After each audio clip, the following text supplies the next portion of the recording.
esto es Tiempo de Letras. Hoy nos acompaña el profesor Ranulfo González, autor del libro Introducción al estudio taxonómico de anófeles de Colombia. Esta investigación trata acerca del anófeles. ¿Qué es el anófeles? Los anófeles son un género, y un género es referido en taxonomía a un grupo de especies que tienen cierto parecido. Las especies se reconocen por un nombre particular que uno le denomina el nombre específico y otro que es el nombre genérico, de manera que las especies uno las reconoce por dos nombres, el nombre genérico y el nombre específico.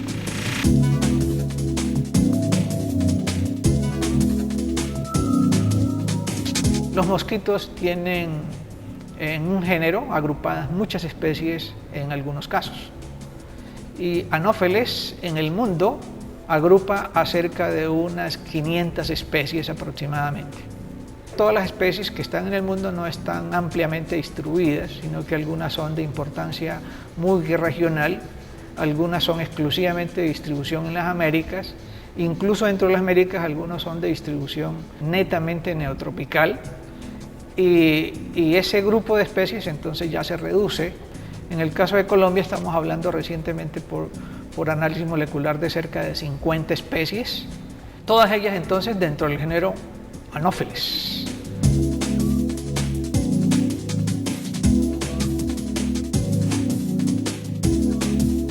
Este libro es justamente sobre esas especies, porque si bien es cierto el género Anopheles fue descrito desde el siglo XVIII, las especies se han ido incorporando a ese género en el transcurso de los años. En algunos casos, algunas especies se confundieron con otras porque eran morfológicamente muy similares y resulta que tenían aspectos reproductivos diferentes, ecologías diferentes, importancia médica diferente. Porque la cuestión es de que no todas las especies de anófeles son igualmente capaces de desarrollar el patógeno y transmitirlo. El patógeno con el cual se relacionan los anófeles pues es la malaria, el protozoario causante de la enfermedad que conocemos como malaria o mal aire, como fue descrito antes de que se supiese quién era que causaba la malaria, porque al principio se creía que eran los pantanos los que producían un mal aire y eso era lo que desencadenaba esos estados febriles en las personas. Pero eso era, digamos, antes del siglo XIX, cuando no se sabía mayores cosas de la ecología de la enfermedad como tal.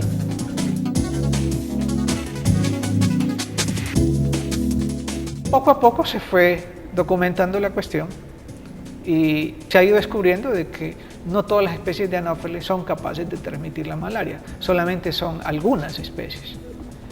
Porque el parásito cuando llega al tracto digestivo del mosquito tiene que romper una serie de barreras para poderse establecer en él. Al intestino del mosquito debe llegar gametos masculinos y gametos femeninos del parásito. Y allí fertilizar ese óvulo que podemos decir. Y ese óvulo tiene que sobrevivir allí a los ácidos de ese intestino, porque en el intestino medio pues lógicamente hay una serie de enzimas, una serie de componentes químicos que hacen un ambiente ácido generalmente, y hay enzimas que podrían en un momento dado dañar el parásito, pero el parásito está adaptado a eso.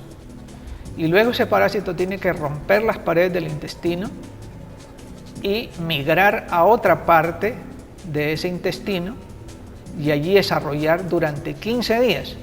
De manera que si el mosquito es en nuestro ambiente un mosquito que no vive más allá de 2 semanas, es un mosquito que por más que el parásito llegue, el parásito no es capaz de completar su ciclo porque el que lo tenía se murió.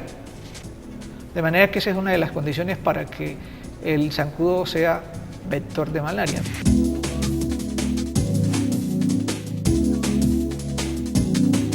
La otra cosa es que ese mosquito debe tener un hábito alimenticio antropofílico, o sea, que le guste alimentarse de sangre humana y no de animales. Porque si alimenta animales, el parásito no es de animales, este parásito es exclusivamente de humanos. De manera que ese mosquito que le gusta alimentarse de otros animales vertebrados, no de humanos, no sería un vector de malaria. Entonces hay un montón de cosas o consideraciones que hay que tener en cuenta y eso le va dando relevancia, le va dando importancia, digamos, a saber identificar la especie de Anopheles. Es decir, que en el momento que ubiquemos una especie de Anopheles en una región, no significa de que hay peligro de contagio por malaria, porque no sabemos hasta ese momento si ese animal, si ese insecto, Anopheles, realmente es capaz de transmitir la enfermedad como tal.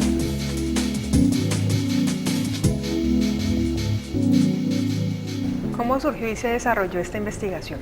Esta investigación es la continuación, digamos, de lo que se venía haciendo el país desde que arrancó, podemos decir, el programa de erradicación de la malaria en el país, que fue desde 1957 más o menos, porque la idea inicial era erradicar la malaria de las Américas. La estrategia consistía simplemente en hacer tratamiento oportuno de casos y control en las viviendas a través de un depósito de insecticida en las paredes que tenía una duración aproximadamente de unos 6 meses a 1 año en algunos tipos de paredes. Con esa estrategia se logró erradicar malaria de muchas áreas del mundo y eso animó a que mucha gente desarrollara en sus respectivos países esa estrategia apoyados por organizaciones internacionales. Pero esa estrategia no dio resultado en todos los países, en todas las regiones. Algunas medidas recientes están dando un poco más de resultados que lo que se tenía, por ejemplo, hace 10 años, que la situación era muy precaria, el mismo número de casos cada año con todas las medidas que se hacían y últimamente se está avanzando un poco más en eso, pero aún el problema persiste y creo que vamos a tener malaria por muchos años si no se descubre, por ejemplo, una vacuna, que sería lo ideal.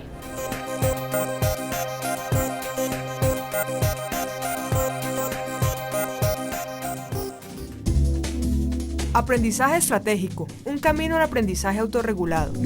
Autora Fanny Hernández Gaviria. Este libro presenta la experiencia de explorar e interpretar las estrategias de aprendizaje que descubren y adoptan los participantes en un curso de habilidades integradas en inglés inscritos en la licenciatura en lenguas extranjeras en la Universidad del Valle. Tiempo de Letras es una producción del programa editorial de la Universidad del Valle. Libros de medicina, matemáticas, química y todas las ciencias. Libros de historia, sociología, música, pintura y las otras artes y humanidades, además de novela, poesía, cuento y todos los géneros literarios. En la editorial de la Universidad del Valle encuentras todo el conocimiento que necesitas. Editorial de la Universidad del Valle.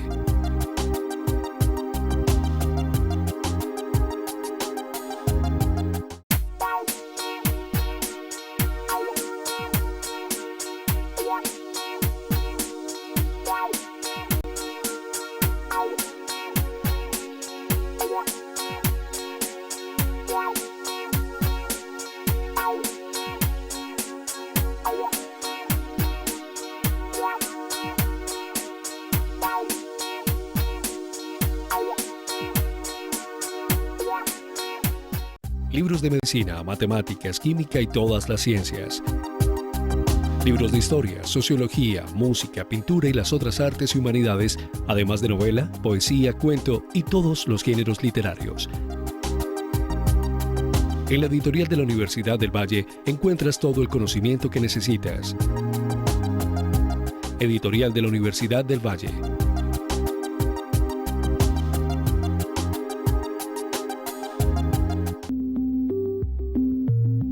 Universidad del Valle, 65 años de excelencia. Las mejores publicaciones están en un solo lugar y al alcance de solo un clic. La librería de la U.com le ofrece más de 14.000 títulos de 70 editoriales. Recibe en cualquier lugar el libro que necesite, cuando usted lo necesite. La librería de la U.com. Libros de medicina, matemáticas, química y todas las ciencias. Libros de historia, sociología, música, pintura y las otras artes y humanidades, además de novela, poesía, cuento y todos los géneros literarios. En la editorial de la Universidad del Valle encuentras todo el conocimiento que necesitas. Editorial de la Universidad del Valle.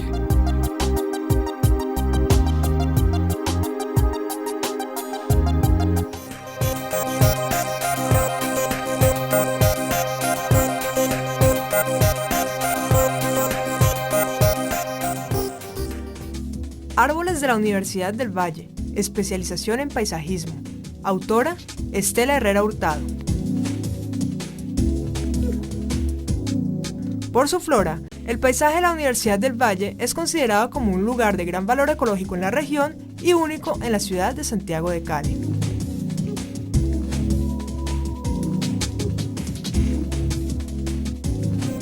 Tiempo de Letras es una producción del programa editorial de la Universidad del Valle.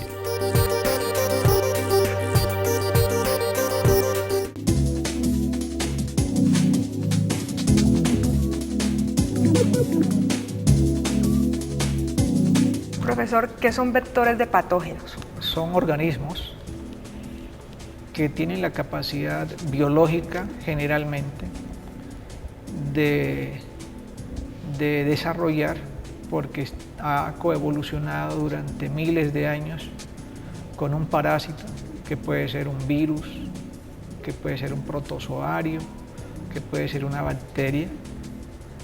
Y entonces esos organismos microscópicos pueden hacer una parte de su ciclo vital en ese organismo.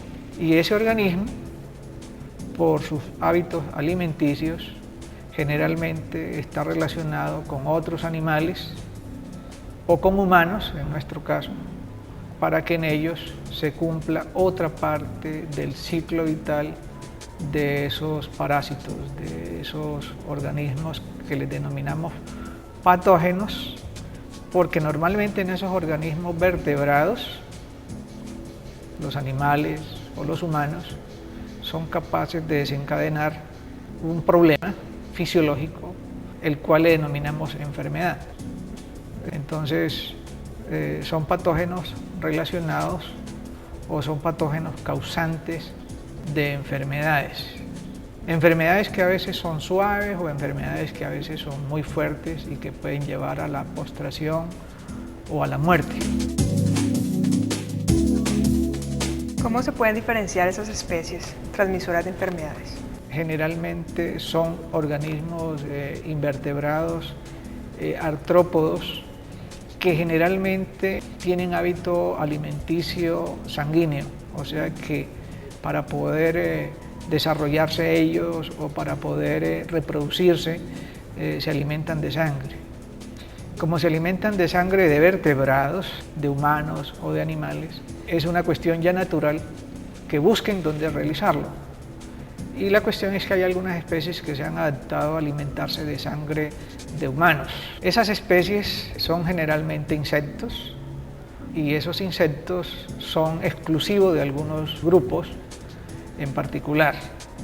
Entonces tenemos dentro de los insectos algunos que les denominamos mosquitos, otros que les denominamos jejenes, otros que les denominamos moscas. Dentro de esos grupos hay una cantidad de especies que tienen hábito alimenticio sanguíneo y que generalmente han tenido relación histórica, evolutiva en el tiempo con algunos microorganismos que desencadenan enfermedades.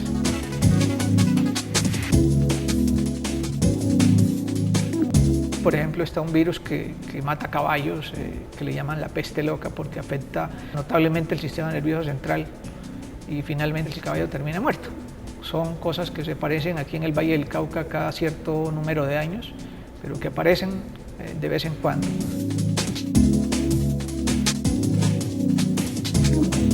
La diferenciación de esos grupos implica conocer mucho de la morfología, o sea, la anatomía de esos organismos, de su cuerpo, de sus alas, de sus patas, y en general son muchísimas las estructuras que hay que mirar muchas veces para poder diferenciar unos de otros, porque son organismos que son los más diversos de todos los animales. El 80% de toda la diversidad animal del planeta son insectos.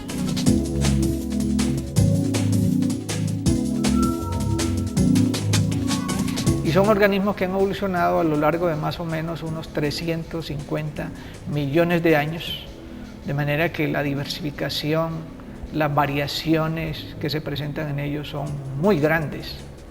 Y a veces las diferenciaciones son tan difíciles entre una especie y otra que son evolutivamente muy cercanas, que hay que recurrir incluso pues, a información de tipo molecular, es decir, hay que ir a la genética del organismo como tal para poderlo diferenciar. No podemos estar completamente seguros de qué especie es la que está transmitiendo una enfermedad en una región. Y eso resulta que es supremamente importante porque cada especie tiene una ecología, tiene una biología en particular que hace que el animal sobreviva y se mantenga estable en una región, en una zona. Identificar esos aspectos de los cuales depende ese organismo son muy importantes porque eso es justamente los puntos vulnerables que uno debe buscar para dar manejo a esas poblaciones de vectores.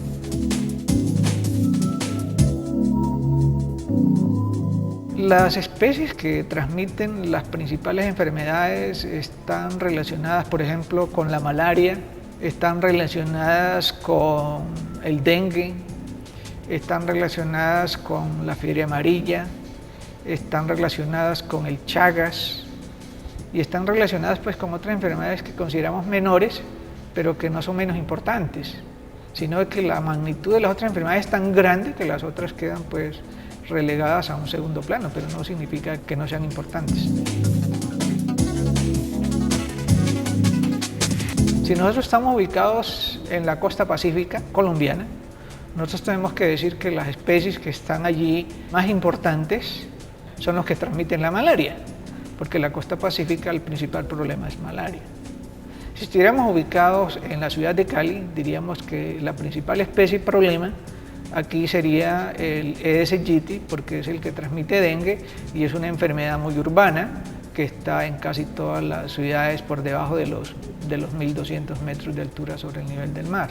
Si vamos a estar en un área silvestre, en un área boscosa, en un área amazónica, por ejemplo, de pronto las enfermedades principales allí son malaria por un lado y virus de la fiebre amarilla por otro lado.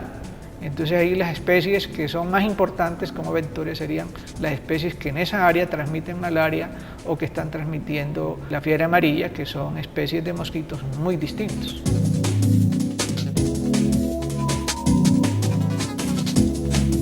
En Colombia, ¿qué estrategias de control hay contra estos vectores de enfermedades? La estrategia normalmente es combinada, porque uno puede convivir con los anófeles si no existe la enfermedad en la zona. Podemos tener en Cali distribuido el mejor vector de malaria del mundo, pero si no existe una fuente, un reservorio de la enfermedad, pues no habría problemas. Podemos sufrir todas las picaduras que se quiera del mosquito y no va a haber la enfermedad. De manera que es muy importante el diagnóstico oportuno de las personas que se enferman por el parásito. Es decir, el diagnóstico de laboratorio es supremamente importante. Y así como existe el diagnóstico temprano de las personas que adquieren la enfermedad, también debe existir el tratamiento oportuno de la enfermedad, el tratamiento no de los síntomas únicamente, sino también del parásito como tal, es decir, tomar medicamentos que ataquen el parásito en el hígado, en el vaso y en el sistema circulatorio de esa persona. Y esto debe ir acompañado, claro, del combate al que lo está transmitiendo. De manera que debe ser una estrategia combinada.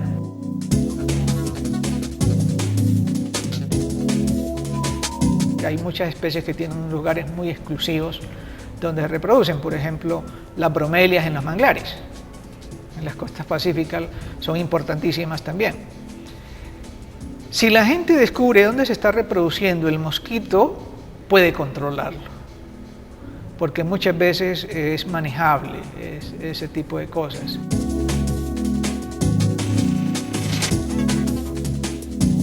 La otra cuestión es la prevención de las picaduras. Y entonces ahí viene también que es muy importante saber el comportamiento de los mosquitos de una región. Hay mosquitos que pican de día, mosquitos que pican al atardecer, mosquitos que pican al amanecer, mosquitos que pican durante toda la noche. Mosquitos que pican por fuera de las casas y mosquitos que pican dentro de las casas. Es muy importante definir entonces qué especies tenemos en una región. Allí la importancia del libro, porque de eso depende, digamos, que sepamos con qué cosas lidiar y qué estrategias de control desarrollar.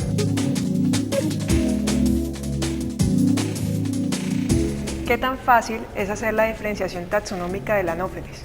El género es muy fácil diferenciarlo del resto de mosquitos, que son más o menos unos 30 y algo de géneros que existen dentro de los mosquitos para agrupar cerca de 3.500 especies en todo el mundo. Dentro del género Anopheles, la diferenciación hay que hacerla más o menos para 500 especies. Y precisamente allí es donde las cosas se van complicando. Entonces las descripciones de las especies hay que hacerlas lo más completas posible, lo más extensas posibles, y recogiendo siempre en esas descripciones todas las posibles variaciones que se pueden presentar entre individuos de la misma especie.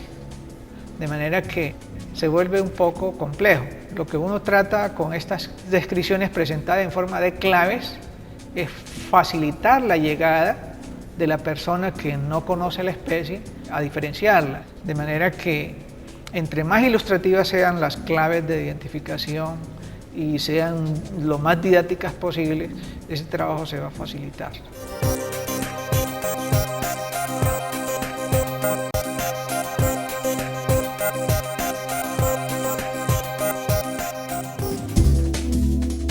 Fundamentos de Fisiología Humana y del Deporte.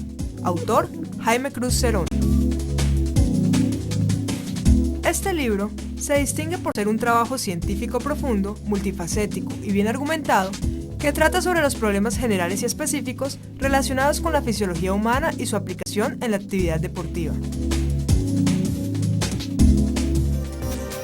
Tiempo de Letras es una producción del programa editorial de la Universidad del Valle. Libros de medicina, matemáticas, química y todas las ciencias. Libros de historia, sociología, música, pintura y las otras artes y humanidades, además de novela, poesía, cuento y todos los géneros literarios. En la editorial de la Universidad del Valle encuentras todo el conocimiento que necesitas. Editorial de la Universidad del Valle.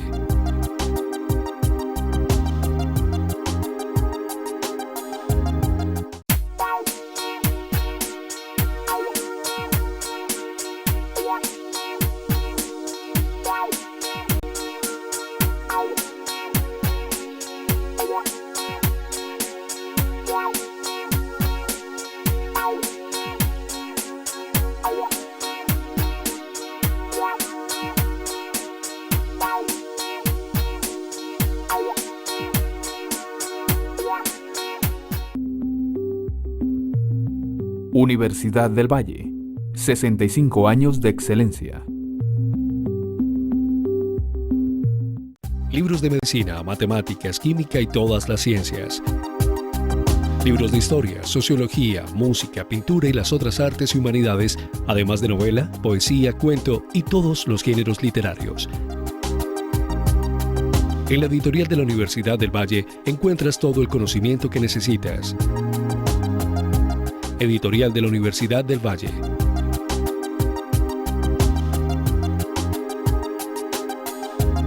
Las mejores publicaciones están en un solo lugar y al alcance de solo un clic. La librería de la U.com le ofrece más de 14.000 títulos de 70 editoriales. Reciba en cualquier lugar el libro que necesite, cuando usted lo necesite. La librería de la U.com. Libros de medicina, matemáticas, química y todas las ciencias. Libros de historia, sociología, música, pintura y las otras artes y humanidades, además de novela, poesía, cuento y todos los géneros literarios. En la editorial de la Universidad del Valle encuentras todo el conocimiento que necesitas. editorial de la Universidad del Valle.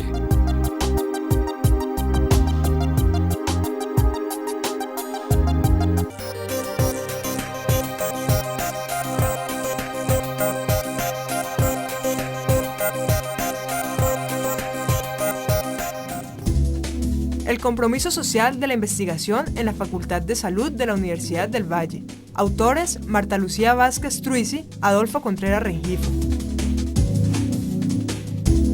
Desde 1999, la Facultad de Salud de la Universidad del Valle realiza anualmente un simposio en el que docentes y estudiantes presentan resultados de sus investigaciones como estrategia para rendir cuentas a la sociedad sobre la pertinencia y calidad de las mismas. Tiempo de Letras es una producción del programa editorial de la Universidad del Valle.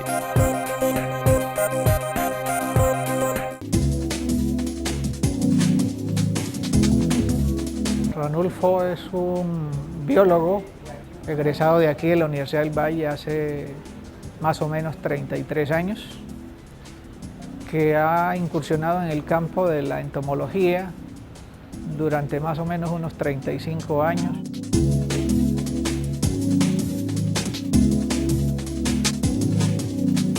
Soy profesor titular de aquí del Departamento de Biología de la Universidad del Valle desde hace más o menos 29 años y actualmente sigo vigente en la docencia y en la investigación en el campo de la entomología, especialmente de los vectores de enfermedades.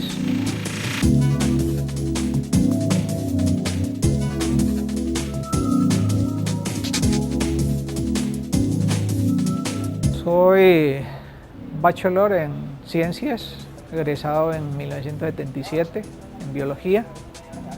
Posteriormente hice un máster en la parte de entomología médica en una beca financiada por la Organización Mundial de la Salud. Y posteriormente hice aquí en la misma Universidad del Valle un doctorado en Biología.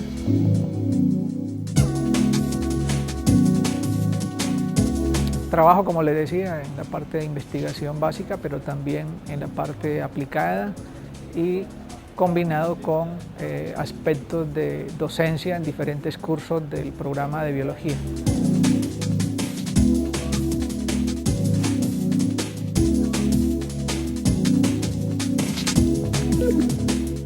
Por la biología deberíamos interesarnos todos en algún momento, pero como profesión, a partir de libros naturalistas, y posteriormente por el problema general de plagas agrícolas y de transmisores de enfermedades.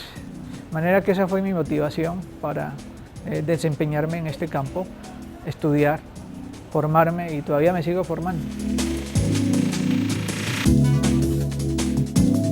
Inicialmente me gustaban más aspectos básicos de investigación en la parte médica porque era lo que más se veía, ¿no? Como problemas locales, es decir, ver la medicina como un campo de investigación.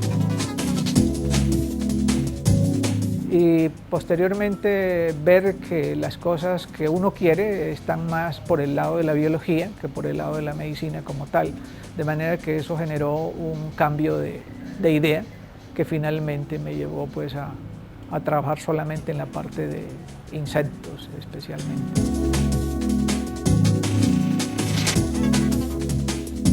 La participación social de un profesor de hecho está por la participación en lo académico, en la enseñanza inicialmente, pero si esa enseñanza se combina con investigación, el impacto social es mayor, porque no solamente se contribuye a la formación de personas respecto de los conocimientos que han acumulado otras personas y que están en los libros, porque lo hace más práctico, más aplicado, digamos, a la realidad social de cada región.